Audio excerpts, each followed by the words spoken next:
Es importante que se sepa que el pueblo manda. Bueno, hoy como todos los lunes tenemos, espero que se la hayan pasado muy bien estos días. Que hayan descansado un poquito. Un poco flagelados, pero... Que no les hayan afectado las lluvias. A mí, aquí en mi casa, mi mamá que está aquí atrás, se inundó todo.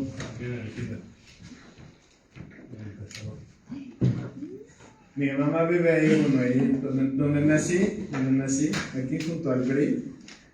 Aquí ahí vive mi mamá, se inundó todo.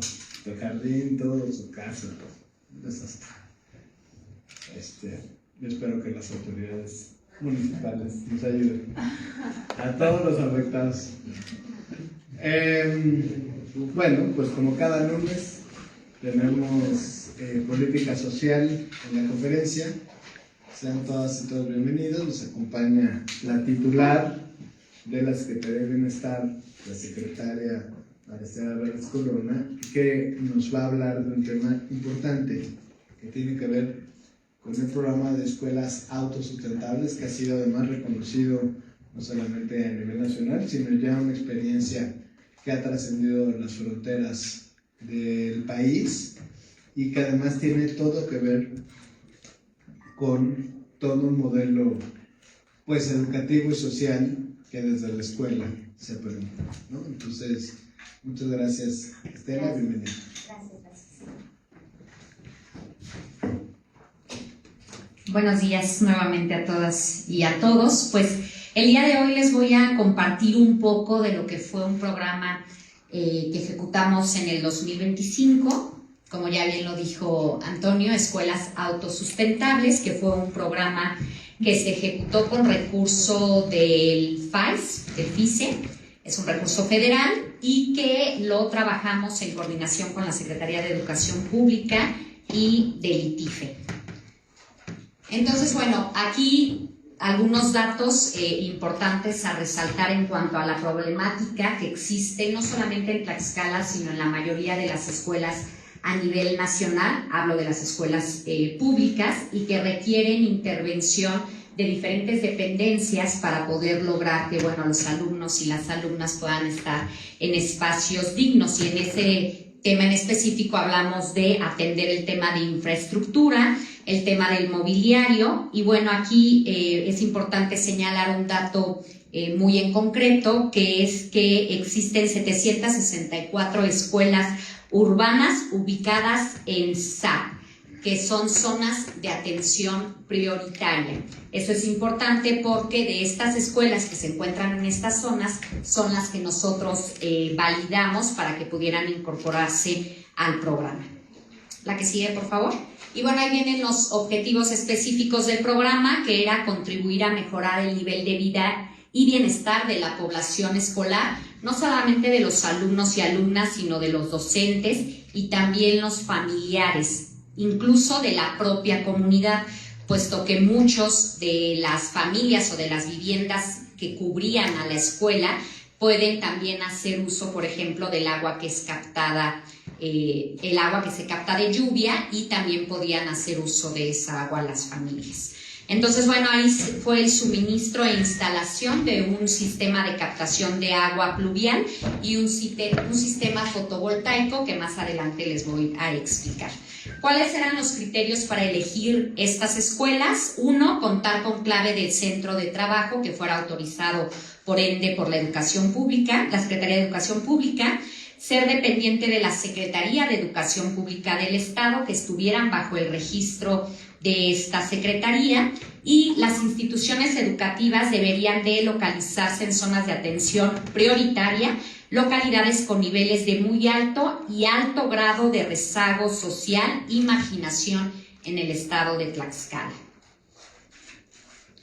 Las escuelas era muy sencillo, por así decirlo, la documentación que tenían que entregar eran copias simples de los requisitos específicos, como el registro ante la SEP, que la institución educativa contara con un aula o superficie de concreto hidráulico estructural como techo. Si la escuela no contaba con esto, no teníamos nosotros la posibilidad de poder instalar el sistema fotovoltaico. y que el lugar seleccionado contara con depósitos de agua elevados. La siguiente, por favor. Y bueno, ahí viene ya la especificación de estos dos sistemas que se pusieron. Por una parte, el sistema de captación de agua, que dependiendo la escuela y el número de alumnos, podía ir de 5 a 10,000 litros. El consumo de agua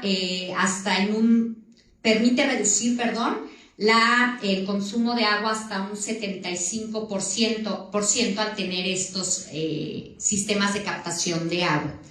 Y en paneles solares, la instalación iba también dependiendo del número de alumnos y el número de aulas, de 4 a 24 paneles solares. Con esto se generaba un ahorro de energía promedio de 75% respecto al costo de facturación. Es decir, con el sistema fotovoltaico no quiere decir que ya no hubiera interconexión con CFE. De hecho, existía.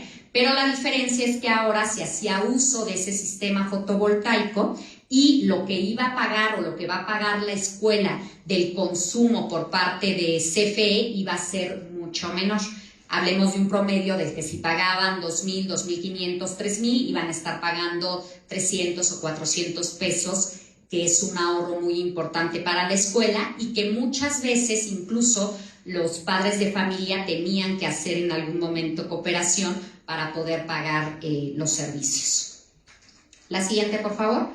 En paneles solares, ¿qué es lo que se buscaba o qué es lo que se pretendía lograr? Primero, autonomía energética, permitiendo que las escuelas generaran su propia electricidad, que es la electricidad no convencional que logramos o que obtenemos gracias a la energía solar. Reducción de costos, lo que ahorita les comentaba, a largo plazo los paneles solares pueden reducir significativamente los costos de electricidad que utiliza la escuela, y educación ambiental, que ofrecía una oportunidad para enseñar a los estudiantes sobre energía renovable y sostenible. Es muy importante compartirles que también en las escuelas, desde hace 2 años, si no me equivoco, por parte de la SEP se instalaron los comités de cambio climático. Y estos comités justamente están conformados por alumnos que se capacitan, se les enseña, cuidan de cómo la captación de agua y el uso del sistema fotovoltaico va a permitir que la escuela pueda ser autosustentable. Son como los defensores o cuidadores de estos sistemas. En cuanto a la captación de agua, bueno, sabemos que en muchas comunidades todavía se cuenta con rezago en cuanto al suministro de agua pluvial, por lo que pues estos captadores de agua permitían que con el agua de la lluvia pudiéramos tener mayor cantidad de agua para uso. Reducción de costos, gestión de recursos y resiliencia climática. La cobertura fueron 87 instituciones educativas. Ahí en el mapa ustedes pueden visualizar en esos puntitos verdes, son las escuelas que estuvieron intervenidas por este programa, 36 municipios en específico, y se beneficiaron a cerca de 28,000 alumnos. Y bueno, aquí es como parte del objetivo, del resumen, la conclusión, que este programa de escuelas autosustentables contribuye a mejorar el bienestar de la comunidad escolar. Esto es algo que se busca en todos los ámbitos de la sociedad, es decir, requerimos hoy por hoy escuelas autosustentables, viviendas autosustentables, espacios autosustentables, para que podamos beneficiar a nuestro medio ambiente, beneficiar también los recursos naturales que utilizamos, saber cómo optimizarlos y generar esta cultura. Es un cambio también de mentalidad que pretendemos hacer primero desde el sector educativo y que poco a poco como sociedad pues vayamos también pasando o transitando a ser más conscientes de lo que se requiere hacer en estos momentos para cuidar nuestro planeta, para cuidar el medio ambiente y para que las nuevas generaciones y las que todavía no han nacido y vienen, ¿no?, en algún futuro, pues tengan un planeta digno para vivir. Entonces, este es nuestro programa. Fue un programa, repito, que se ejecutó en el 2025. Este año vamos a continuar con este programa, pero ya no vamos a tener el sistema fotovoltaico, nos vamos a ir específicamente con tema de captación de agua. Como ustedes bien saben, y por indicación federal, del recurso FICE, el 30% tiene que estar destinado a tema de agua. Entonces, vamos a centrarnos, a enfocarnos a la captación de lluvia en las escuelas a través de este programa. El sistema fotovoltaico ya no, y seguiremos trabajando en coordinación con CEP y con el ITIF. Muchas gracias. Gracias. Sería bueno, secretaria, si tienen, el otro día que presentaste el calendario de las cosas que están abiertas, programas para recordarles, Sí. ¿no? Que todavía está abierto, qué ventanilla está abierta, cuándo está cerrada, de los programas que tienen, porque son muchos, y para que la gente esté enterada, ¿no? Sí. Aquí en este programa en específico no hay una ventanilla abierta, puesto que es algo que trabajamos con CEP y que ellos tienen ya el registro de las escuelas. ¿Qué si hacemos nosotros? Que con ese registro que nos pasa la Secretaría de Educación, nosotros vamos directamente a las escuelas para hacer la validación. Es decir, este programa no es un programa abierto, dependemos de una lista, de un registro que ya existe y nosotros solamente validamos.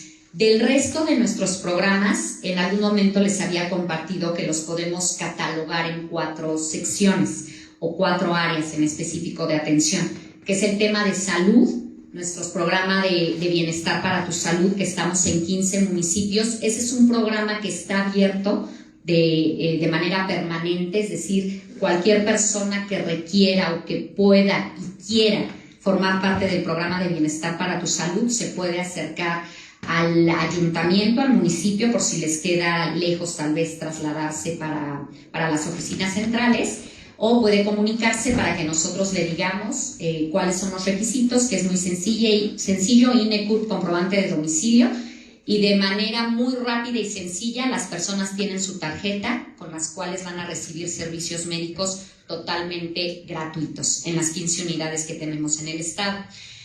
Eso es referente al programa de salud. Tema de salud también podemos vincular ahí la pensión para personas con discapacidad. El mes pasado tuvimos abierta la plataforma, ya les había comentado también, para que se incorporen los documentos y el registro de las personas que requieran de esta pensión, que es una pensión para personas con discapacidad permanente. Ahí la plataforma es algo que no depende de nosotros como Estado, es algo que depende de la Federación y no está abierta todo el tiempo. Entonces ya terminó el tiempo en el que estaba abierta.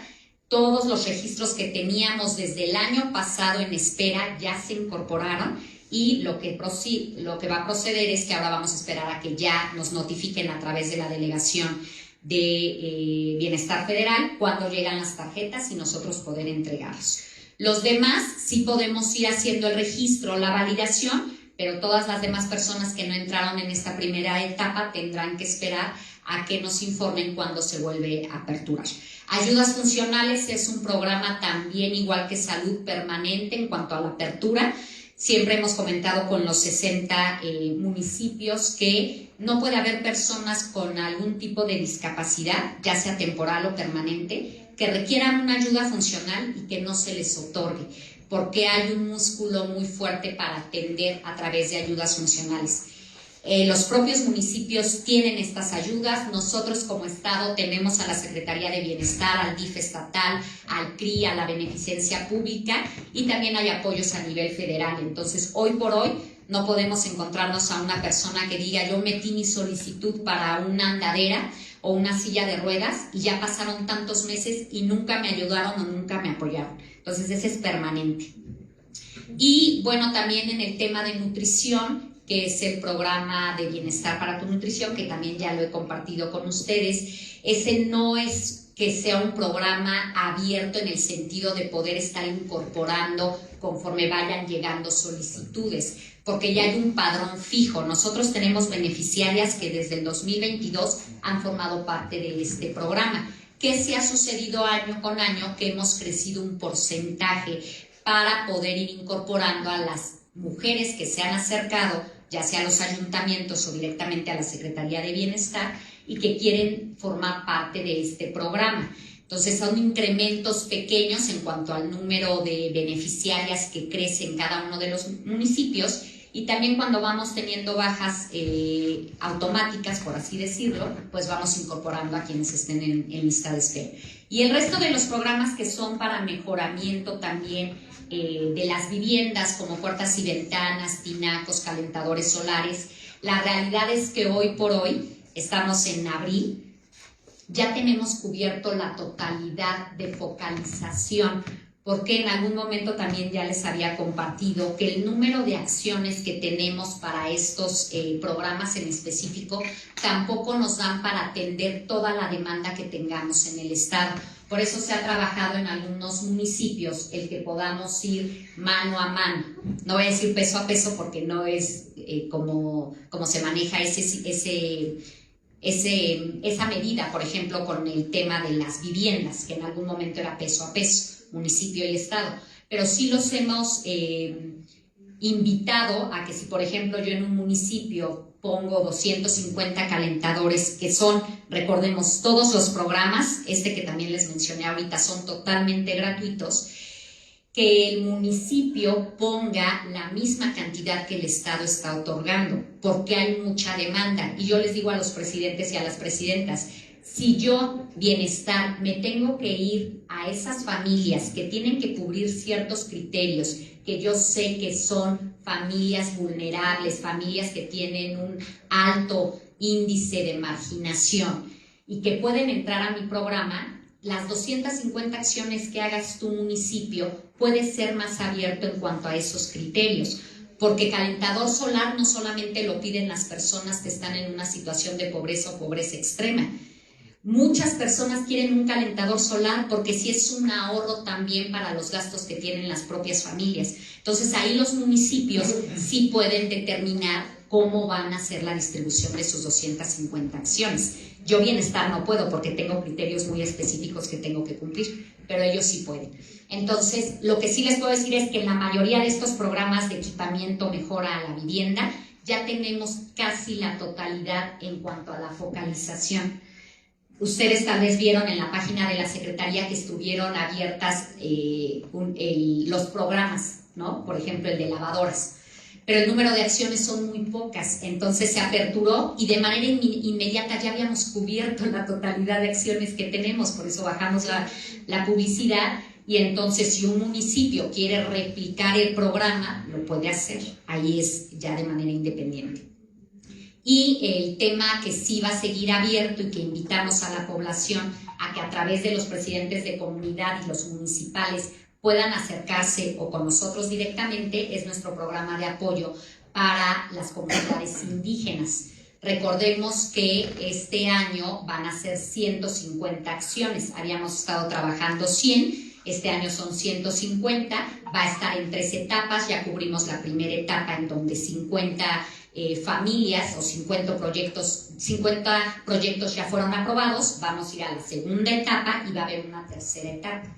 Entonces ahí sí es importante que quien tenga un proyecto de rescate de nuestras comunidades indígenas pueda acercarse, puede entrar a validación a través del comité que tenemos y dependiendo de eso ya se determinará si reciben el apoyo económico de 50,000 pesos.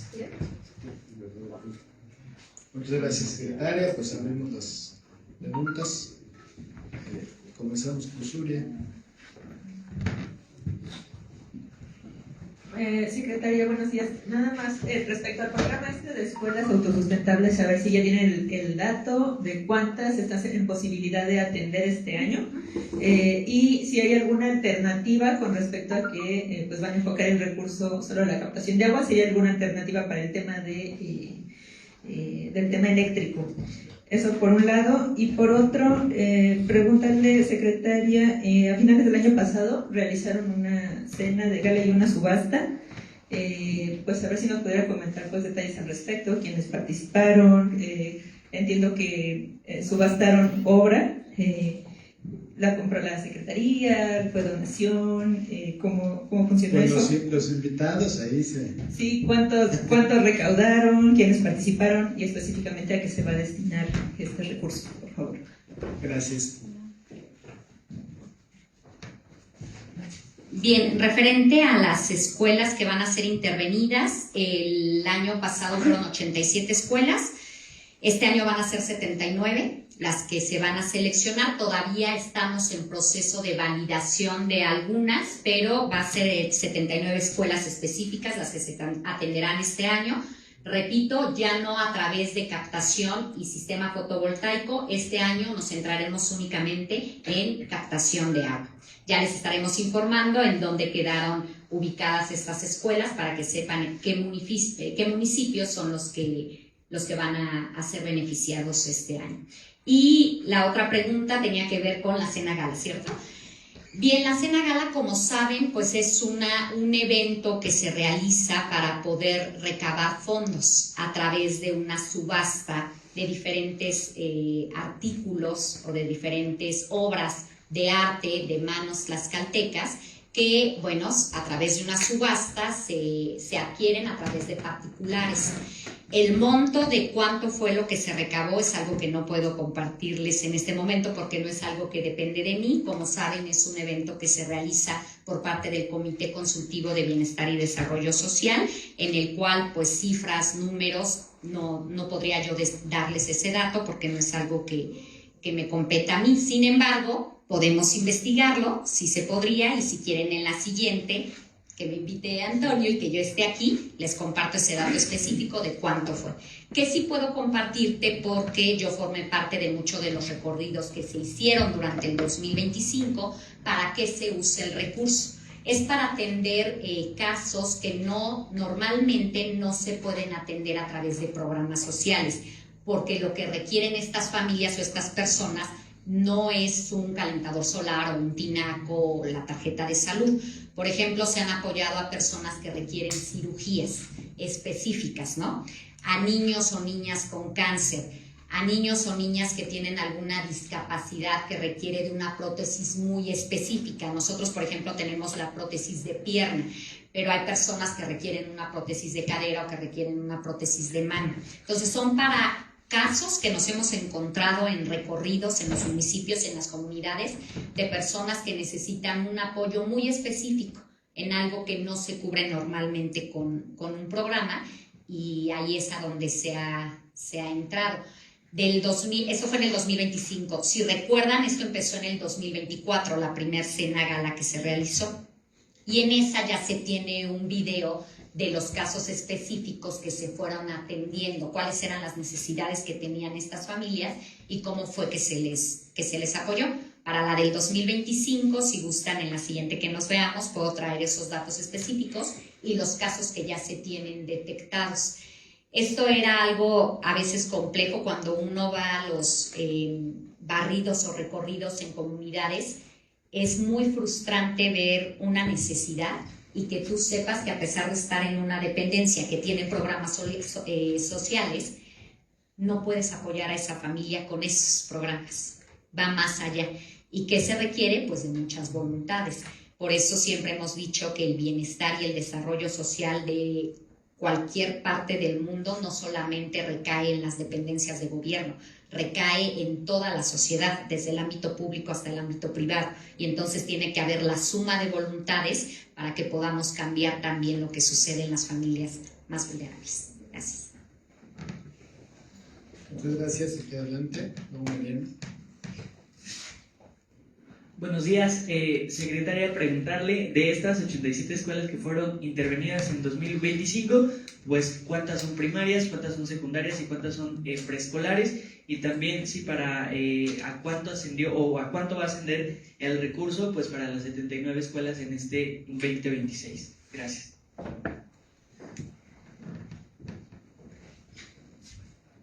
El dato específico, Pepe, ¿tú lo tendrás? ¿De cuántas fueron primaria y secundaria? ¿Me apoyas, por favor? Ahorita lo investigamos y te paso el dato en específico. Hasta donde sé, creo que fueron más... también fue de prepa. las que se estuvieron trabajando, entonces ahorita les damos el dato específico, pero todas públicas. El monto el año pasado fue de 59 millones, el monto que se utilizó, el presupuesto para el fotovoltaico y captación de agua. Como les dije, es un recurso federal, es importante ahí considerarlo, porque al ser un recurso federal, pues todos los lineamientos y todo lo que se tiene que reportar y trabajar implica un tema muy curioso. De hecho, la dirección que ejecuta estos programas, que es la Dirección de Infraestructura Social, tiene personas o tiene técnicos que tienen que saber manejar las bases de datos, las plataformas que se utilizan a nivel federal para poder estar reportando todo. Como ustedes bien saben, todos estos programas pues no nos los audita el órgano de fiscalización del Estado, ¿no? Sino es la auditoría superior, y por ende tenemos que cubrir todos los criterios específicos a través de técnicos que conozcan y sepan cómo manejar estos programas. Entonces, en el 2025, 59 millones, y para este año van a ser, es que ya lo dividimos este año. Pepe, ¿lo tienes? 31 millones 600 mil. Disminuye porque ya nada más nos vamos a ir al tema de captación. ¿Cuál va a ser la diferencia? Que este año, eso que no vamos a utilizar en el fotovoltaico en las escuelas, nos vamos a ir a las viviendas. Entonces, ahora este año vamos a reactivar paneles solares en viviendas, con eso que nos va a quedar. La idea es que podamos atender a la mayoría, más bien a la totalidad de las viviendas que no cuentan con energía eléctrica. ¿Cómo lo vamos a trabajar? Sí, a través de acciones directas por parte de Bienestar, que vamos a poner los paneles solares, pero también con una coordinación muy estrecha con CFE, porque CFE también pone paneles solares, pero las características y las condiciones son diferentes a las nuestras. Hay territorio en el que puede entrar CFE y yo no puedo entrar, y hay territorio en el que nosotros sí podemos entrar y CFE no. Entonces, la idea es trabajar en coordinación para poder atender la totalidad de viviendas y que al finalizar la administración de nuestra gobernadora, la licenciada Lorena Cuellar Cisneros, podamos poner bandera blanca en los 60 municipios. Ya vamos cerca, 99.3. 97.3 o 4, ya vemos subido. Estamos muy cerquita de la bandera blanca y el compromiso de la gobernadora y el CFE a través de distintas dependencias del gobierno del estado, pues es precisamente el 100% de la electrificación en Tlaxcala. A veces cuesta trabajo pensar que hay personas que decimos, porque todos aquí pues, tenemos ese privilegio, pero la desigualdad todavía es muy fuerte. Mariana y luego Max.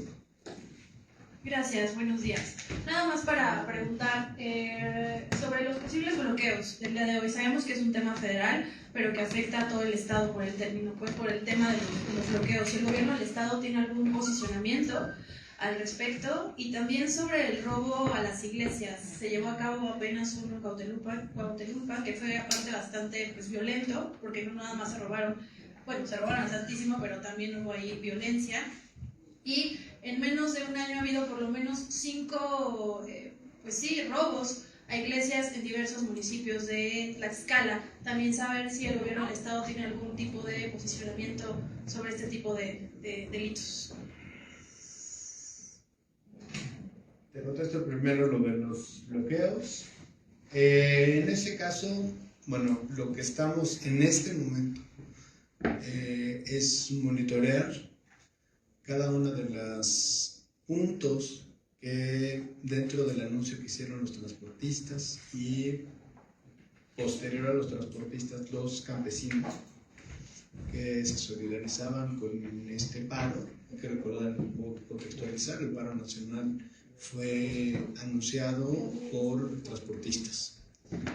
Entonces, entre las vialidades o vías que anunciaron dentro de este pronunciamiento que se hizo hace unos días, está la autopista México-Puebla, que, digamos, afecta a Tlaxcala de manera clara, México-Veracruz, que evidentemente nos afecta porque es pues, la otra parte de la ruta.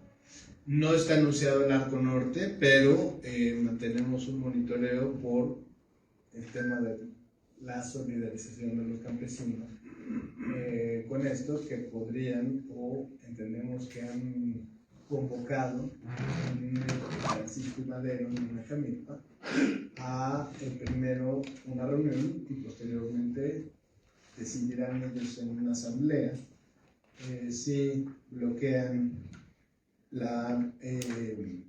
ahí mismo en Francisco y Madero sobre la carretera México-Veracruz, a la altura de la Najamilpa, o si por el contrario avanzan hacia el Arco Norte. Entonces eso en este momento podrían estarlo decidiendo. Nosotros mantenemos un monitoreo, nosotros como gobierno, y se comentó en la mesa de seguridad, pues lo que hacemos es un llamado al diálogo que prevalezca entre quienes los transportistas y quien hoy decida manifestarse y el gobierno federal, la Secretaría de Gobernación federal. Hacemos un llamado a quienes del estado de Tlaxcala se solidaricen también a conducirse por la vía de la política, del diálogo, para poder resolver estos conflictos. Sobre el caso de la iglesia, no sé si tienen el video, es que tienes toda la razón. Es un. Bueno, se meten ahí, amagan, algunos eran de madrugada, algunos feligreses estaban ahí. Muy complicado, muy complejo el asunto. Avanzan.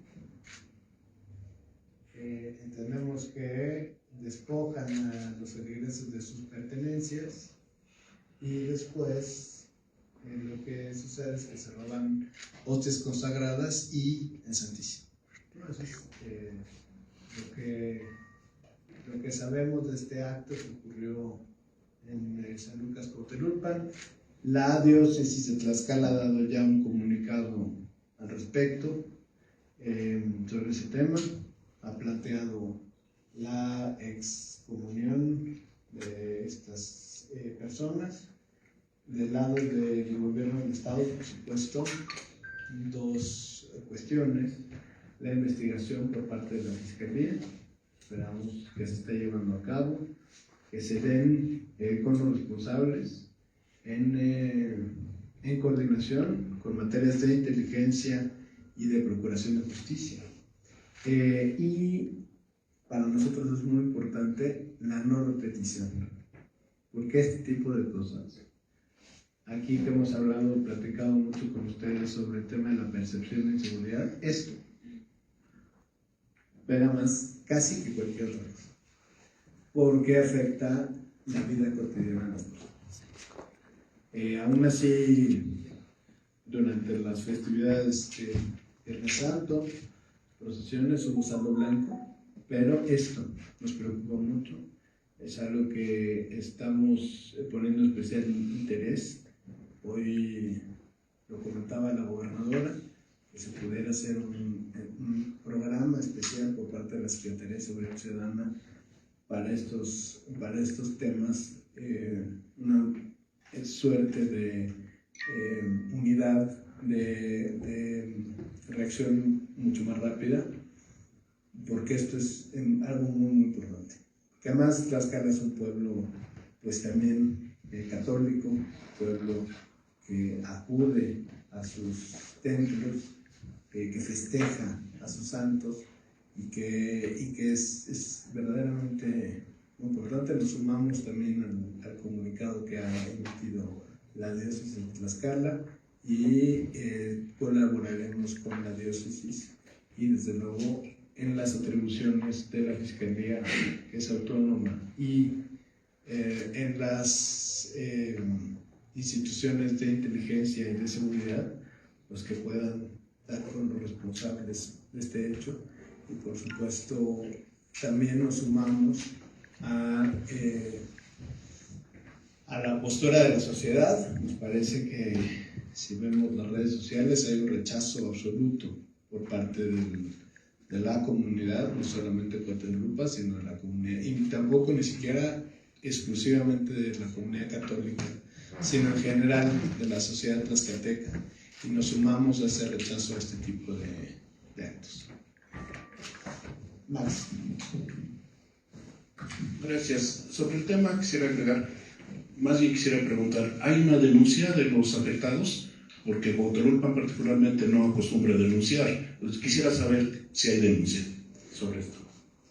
Y bueno, porque usted es vecino de ahí. Así es. Hasta donde tengo entendido, se está dialogando para que interpongan la denuncia, porque efectivamente en un primer momento no querían denunciar los hechos, y sin esa denuncia no puede, ahora sí que caminar o echar a andar la máquina para las investigaciones. Aún así, con lo que por medios de comunicación, por los videos que circularon en redes se pudo conocer, se iniciaron procesos de oficio, pero es verdad que por lo menos hasta esta mañana no habían interpuesto una denuncia. Otra invitación más a los vecinos y vecinas de Cuauhtémoc para que confíen en las autoridades y que puedan presentar una denuncia formal respecto a estos hechos.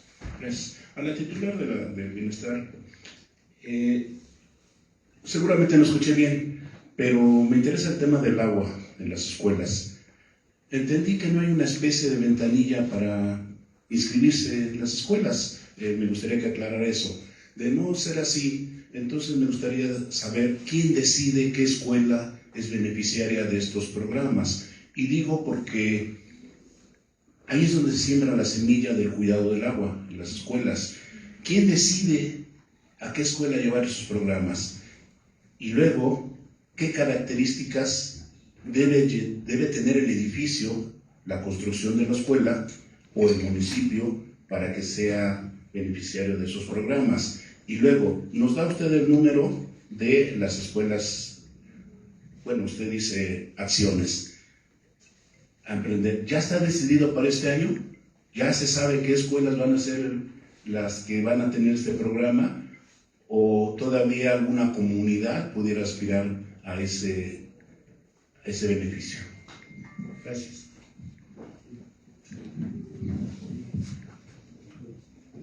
Sí, bueno, antes de pasar a la pregunta que realiza, quisiera nada más volver a dar el dato, que ya lo tengo, que preguntaban de las acciones que se hicieron en el 2025, cuántas fueron para primaria, secundaria y bachillerato, para que tengan el dato.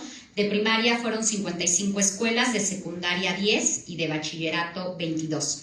Ahora bien, con lo que me comentaban ahorita, ¿cómo se seleccionan? Les había compartido que este programa se ejecuta en coordinación con la Secretaría de Educación Pública y con ITIFE, y que la Secretaría de Educación ya tiene un registro de las escuelas que se encuentran en zonas de alta marginación. Nosotros, al ser un programa federal, necesitamos aplicar este programa en zonas de atención prioritaria. Todas estas escuelas son o están ubicadas en zonas de atención prioritaria. Y con ese registro que nos pasa la Secretaría de Educación Pública, ¿qué hacemos nosotros? Ir directamente para validar que la infraestructura de esa escuela, no solo porque esté en alta marginación o zona de atención prioritaria, sino que esa escuela cuente con lo necesario para poner, por ejemplo, el sistema fotovoltaico. Si la escuela no cuenta con una estructura de concreto, no voy a poder poner el sistema fotovoltaico, a pesar de que sí sea una escuela que esté en zona de atención prioritaria. Entonces, en específico, ¿cómo se determina?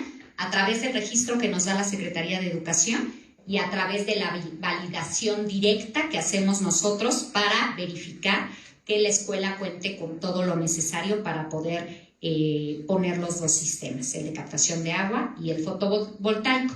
Para este año, que solo va a ser captación de agua, es a través de del mismo mecanismo. Recibimos un registro por parte de la Secretaría de Educación y nosotros hacemos la validación. De las escuelas que se van a intervenir este año, que son 79 escuelas, ya se han validado algunas, no tenemos todavía la totalidad. Yo calculo que en este mes, no podemos pasarnos de este mes porque tenemos fechas muy específicas para subir a la plataforma el registro de las escuelas que vamos a intervenir, ya tendríamos la totalidad, pero es a través de ese mecanismo con el cual se seleccionan. No hay una ventanilla abierta, es decir, no es un programa abierto en el cual las escuelas pues van y se registran esperando a que pasen. Sí ha llegado a suceder que algunos presidentes de comunidad se acercan, al conocer este programa, se acercan directamente a la Secretaría para saber si la escuela que está en su comunidad puede formar parte del programa. Nos dejan sus datos, la dirección, el nombre de la escuela, nosotros contrastamos esa información con la Secretaría de Educación y si está dentro del registro, vamos y hacemos validación. Gracias. ¿Qué atrás? Compañero. Gracias. Buenos días, secretaria. Secretaria, a finales del año pasado, una entrevista que le hacía a su servidor, hablaba sobre este registro que está haciendo para que la mayor parte de comunidades de Tlaxcala puedan ser incluidas dentro del registro nacional de pueblos indígenas. ¿Qué avance tenemos estos 3 meses primeros en cifras? ¿Cuántos municipios? ¿Cuántos? Y sobre todo, ¿qué parámetros se utilizan para poder acceder a eso? Y por otro lado también preguntarle sobre el tema que tiene que ver con los programas de apoyo que dan las escuelas, como dice, no sé si ustedes tienen vinculación con escuelas al 100, secretaria. No sé si tienen vinculación ustedes con escuelas al 100. ¿Al 100? Ajá, escuelas al 100 que lleva el gobierno del estado. Ah, ¿no? La escuela es nuestra. Ajá, similar. ¿Se refiere a ese? Ajá. Ah, Sí tiene vinculación. Que me dijera en términos de educación, cuántas escuelas se tienen proyectadas para este año y qué zonas marginadas se tienen, sobre todo porque no sé si todavía existe un parámetro con Coneval, que desapareció hace un año o 2. Gracias. Bien, del tema de las comunidades indígenas, seguimos en coordinación y en trabajo constante con el INPI y a la fecha ya son cerca de 100 comunidades las que están registradas para poder tener su certificado que los avala como comunidades indígenas.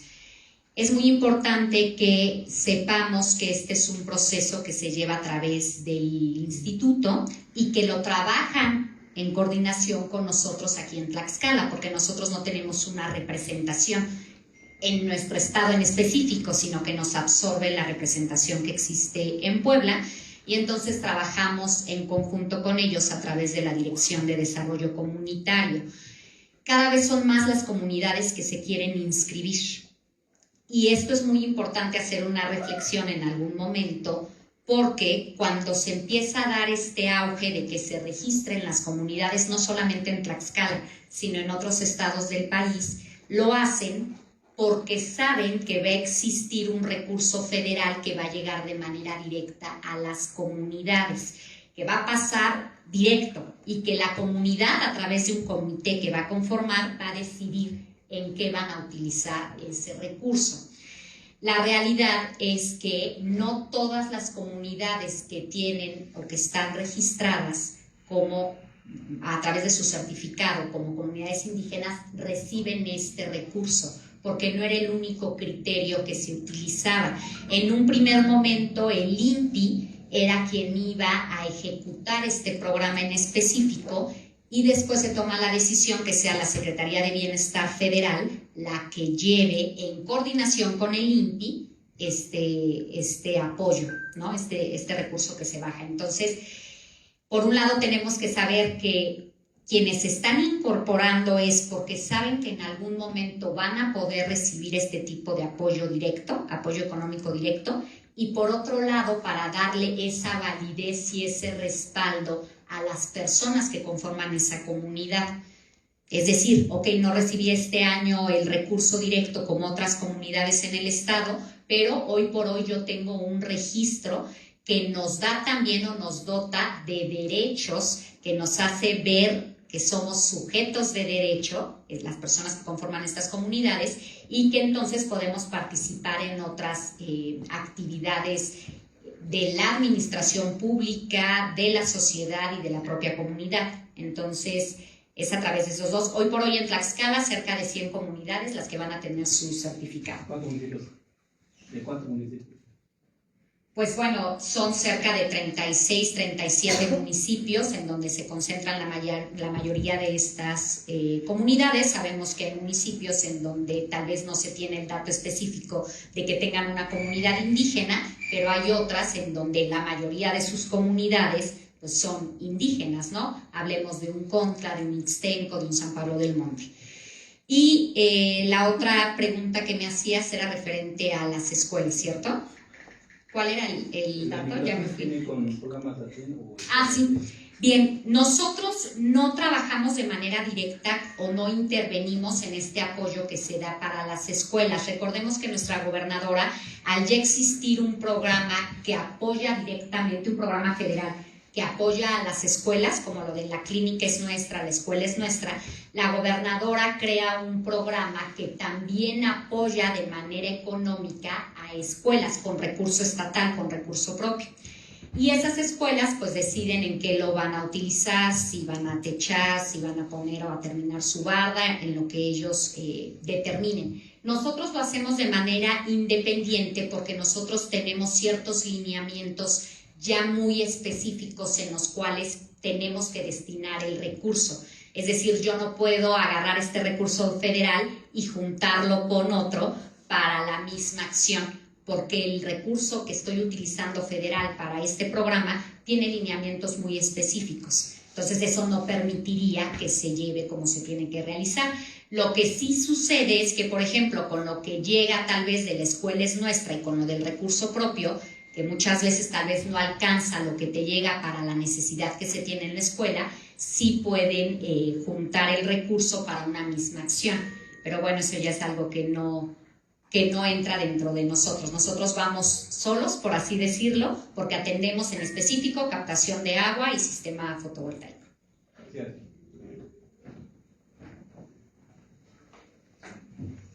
¿Qué atrás? Para la titular de Secretaría de Bienestar, derivadas de las lluvias del fin de semana, familias de la colonia Adolfo Mateos reportaron afectaciones a sus inmuebles y sobre todo pues a sus electrodomésticos.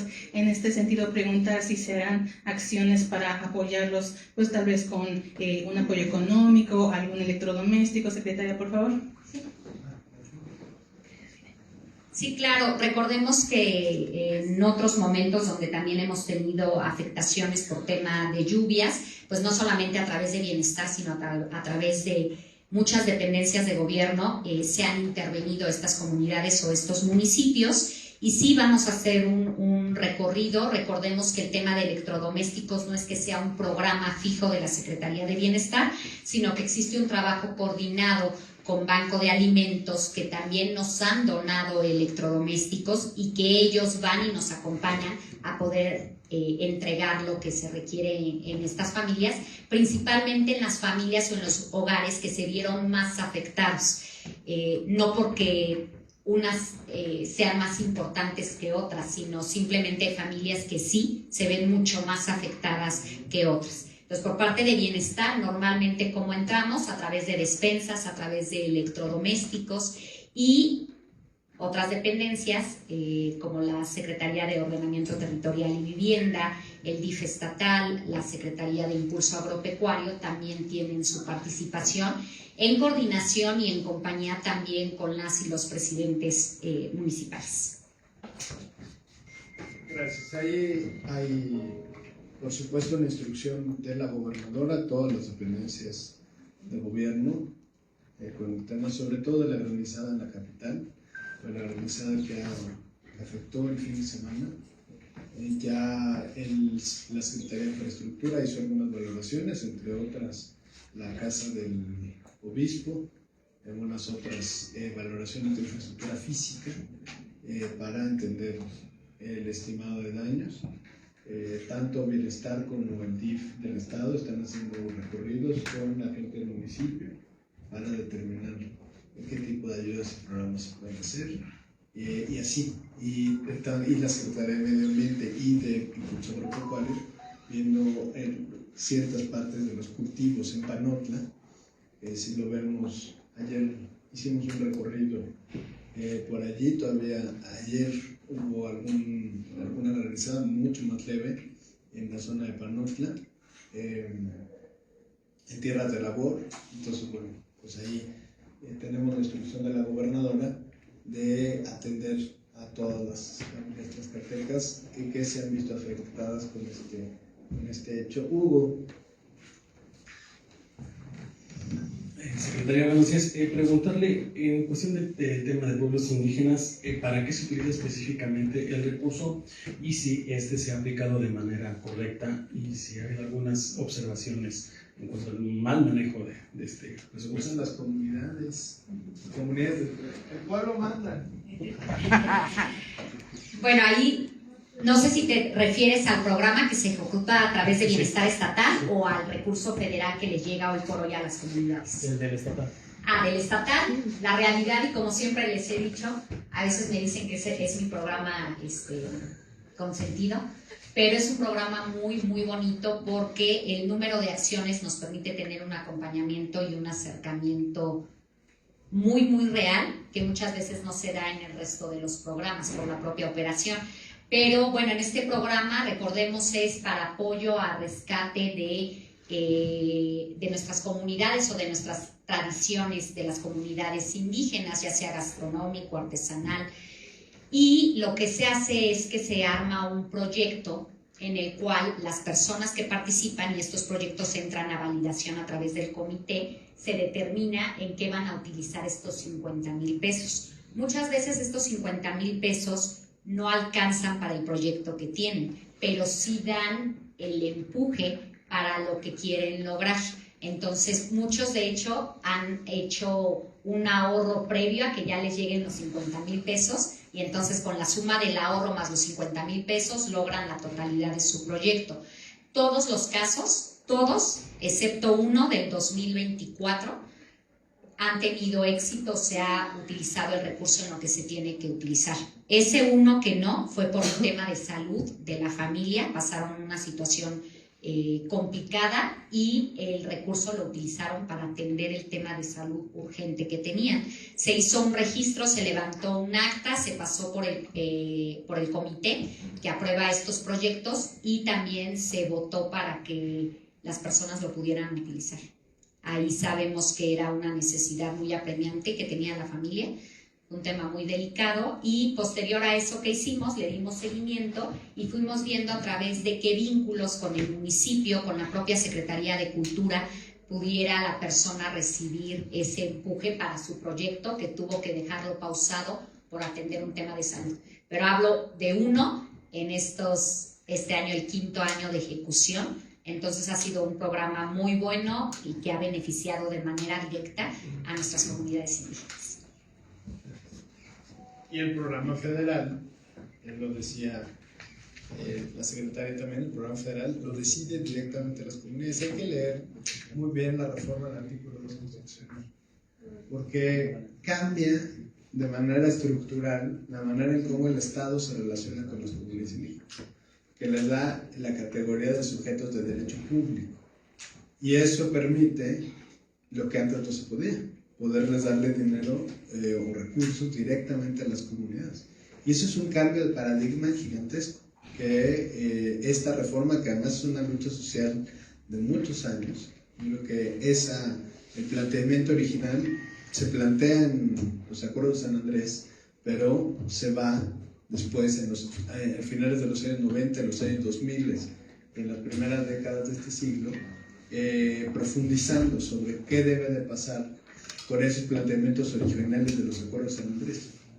Entonces, por eso es importante, y habrá comunidades, eso no lo sabemos, que lo usen para cosas que quizá a alguien no le parecería que están bien o mal usadas, pero acabar con esa idea paternalista sobre las comunidades indígenas es el corazón de la reforma.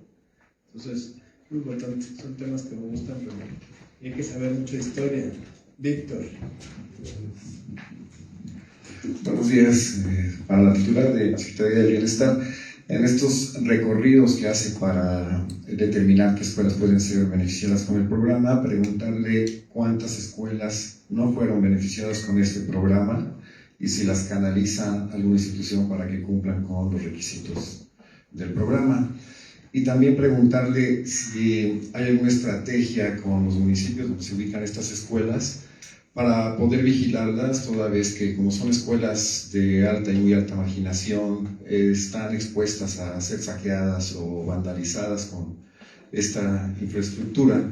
Y finalmente, si tienen una estrategia de monitoreo para que estas instalaciones se mantengan operando de manera eficiente, porque muchas veces por alguna descompostura se interrumpe el funcionamiento y entre los cambios de los comités de padres de familia y directivas se queda sin operar esos sistemas.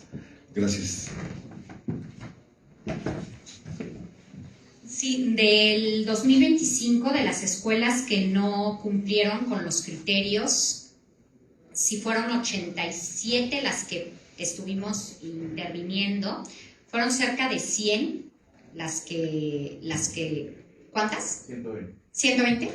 120. Pepe tiene los datos específicos y precisos. Por eso debía de estar acá arriba conmigo, pero hoy no quiso subir.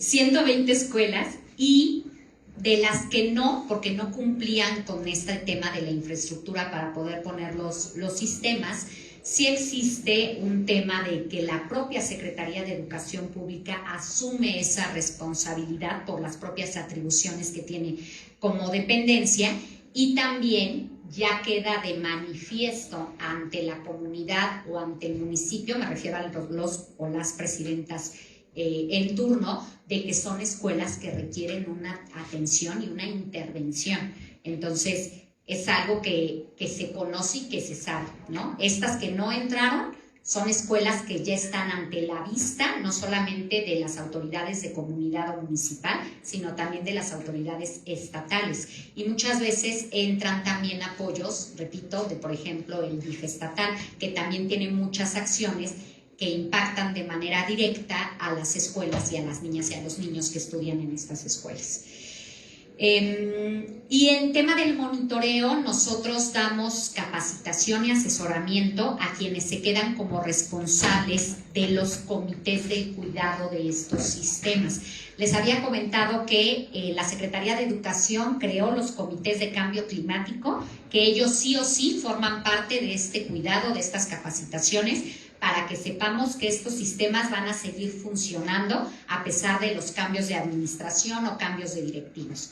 Y también los comités que se crean por parte de los padres de familia y de los directivos y docentes. Es decir, firman estos acuerdos en donde vienen especificados cuáles son las acciones que se tienen que realizar para dar el mantenimiento, para asegurar que el sistema esté funcionando adecuadamente. Entonces, son muchos actores sociales los que se involucran, se levantan actas, se firman, y si hay cambio directivo, o por ejemplo el grupo de los niños que tenían este tema del cuidado ya sale de la primaria, se pasa la estafeta a la generación próxima. Entonces, sí hay un seguimiento y una continuidad. Administrativamente o jurídicamente, por reglas de operación, nosotros tenemos un año para estar dando ese acompañamiento y ese seguimiento y ese monitoreo, nosotros. Sin embargo, sabemos que es algo, como por ejemplo en el tema de apoyo a comunidades indígenas, o cuando poníamos los módulos de autosuficiencia alimentaria, que a pesar de que ya pasó ese año, pues sigue habiendo la cercanía, sigue estando el contacto, y si hay alguna falla o hay alguna duda o algo está pasando mal, créanme que los primeros que van a alzar la voz y van a decir necesitamos que vengan y revisen nuestro sistema, pues son los propios docentes, los directivos y los comités de padres de familia y alumnos. Gracias, ya terminamos con Fabiola. A ver, aquí pasen el micrófono. Buenos días para ti, coordinador. Solo preguntar, justo el día de ayer se encontró una persona sin vida en la carretera México-Veracruz. Saber si fue atropellamiento o si ya hay carpeta de investigación abierta y saber cuál es el derecho. Se revisó en la mesa de seguridad y fue un atropellamiento. ¿Sí? Sí. Y ya nada más para terminar, veo en estos momentos, y lo acabo de consultar, que algunos de los campesinos hacen un llamado porque hay un operativo de la carretera a la altura de Francisco Madero en Anacamirpa, un operativo de las fuerzas de seguridad, un operativo disuasivo. No, la gobernadora ha instruido que no haya, evidentemente, ni violencia ni represión, como ellos ahora dicen, eso no va a pasar, pero sí es verdad que vamos a mantener la invitación al diálogo, ese llamado irrestricto, y por supuesto la reflexión para la ciudadanía, que es verdadera violencia cerrar las carreteras, porque afectas la economía, la salud de las personas, sus trabajos, y el diálogo y la política siempre, para eso se inventaron, para evitar los conflictos. Entonces el llamado al diálogo es muy importante, y ese operativo es para proteger a la población y que se pueda circular y que en caso de alguna emergencia, algún tipo de situación, esté garantizada la circulación de la ciudadanía y que no se vea afectada por los bloqueos en ese sentido. Muchas gracias, nos vemos mañana. ¿Nos van a tirar una fotografía, por favor?